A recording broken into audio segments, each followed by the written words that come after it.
Hi, ഇലക്ട്രോസ്റ്റാറ്റിക്സിൽ ഇങ്ങനെ ഒരു question നിങ്ങൾ കണ്ടിട്ടുണ്ടാവുമല്ലോ. ഓക്കെ, ഇതിൻ്റെ ഫിഗറാണ് ഈ കാണുന്നത്.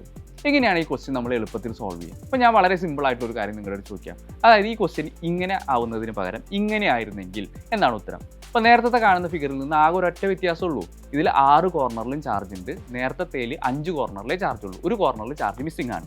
ഓക്കെ, അപ്പോൾ ഇങ്ങനെ ആയിരുന്നെങ്കിൽ 6 കോർണറിലും ചാർജ് ഉണ്ടെങ്കിൽ എന്താണ് ഉത്തരം? നമുക്ക് എളുപ്പത്തിൽ കണ്ടുപിടിക്കാം. അപ്പോൾ നമ്മൾ പറഞ്ഞു കഴിഞ്ഞാൽ ഈ +q ചാർജ് ഈ നടുക്കിലിരിക്കുന്ന -qനെ അട്രാക്ട് ചെയ്യും വിത്ത് എ ഫോഴ്സ് F. അതേപോലെ തന്നെ അതിൻ്റെ ഓപ്പോസിറ്റ് കോർണറിലിരിക്കുന്ന ചാർജും ഇതിനെന്ത് ചെയ്യുന്നു? അട്രാക്ട് ചെയ്യുന്നു with a similar force F. അങ്ങനെ ഈ രണ്ട് ഫോഴ്സുകളും പരസ്പരം എന്ത് ചെയ്തു പോകും? പെയർ ആയിട്ട് ക്യാൻസൽ ചെയ്തു പോകും. അതുപോലെ തന്നെ ഈ ചാർജ് പ്രയോഗിക്കുന്ന ഫോഴ്സിനെ ഈ ചാർജ് ക്യാൻസൽ ചെയ്യും.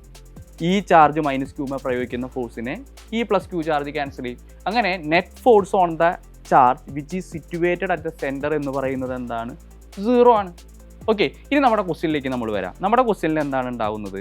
അതിൽ 6ാമത്തെ കോർണറിൽ ചാർജ് ഇല്ല. അപ്പോൾ എന്താ ഉണ്ടാവുക? ഈ +q ചാർജിന്മേ -q പ്രയോഗിക്കുന്ന ഫോഴ്സിനെ ഈ +q ചാർജ് ക്യാൻസൽ ചെയ്യും.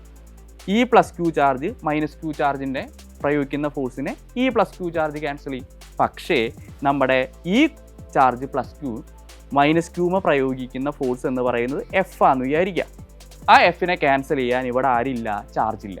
പറഞ്ഞ് മനസ്സിലായോ? അപ്പോൾ ഇവരൊക്കെ പരസ്പരം എന്ത് ചെയ്തു പോകും? ക്യാൻസൽ ചെയ്യും. പക്ഷേ ഈ +q ചാർജ് പ്രയോഗിക്കുന്ന ഫോഴ്സ് എന്ത് ചെയ്യാൻ? ക്യാൻസൽ ചെയ്യാൻ ആളില്ലാത്തത് കൊണ്ട് ഈ -q ഉള്ള നെറ്റ് ഫോഴ്സ് എന്ന് പറയുന്നത് ആ +q ചാർജ് പ്രയോഗിക്കുന്ന ഫോഴ്സാണ്. അതിൻ്റെ മാഗ്നിറ്റ്യൂഡ് എന്താണ് മക്കളെ? 1/4πε0 q × q / r². അപ്പോൾ നമുക്ക് എങ്ങനെ എഴുതാം? It is equal to 1/4πε0 q² / r². ഇതാണ് നമ്മുടെ ഫൈനൽ ആൻസർ. എത്ര സിമ്പിളാണ്. Okay, thank you.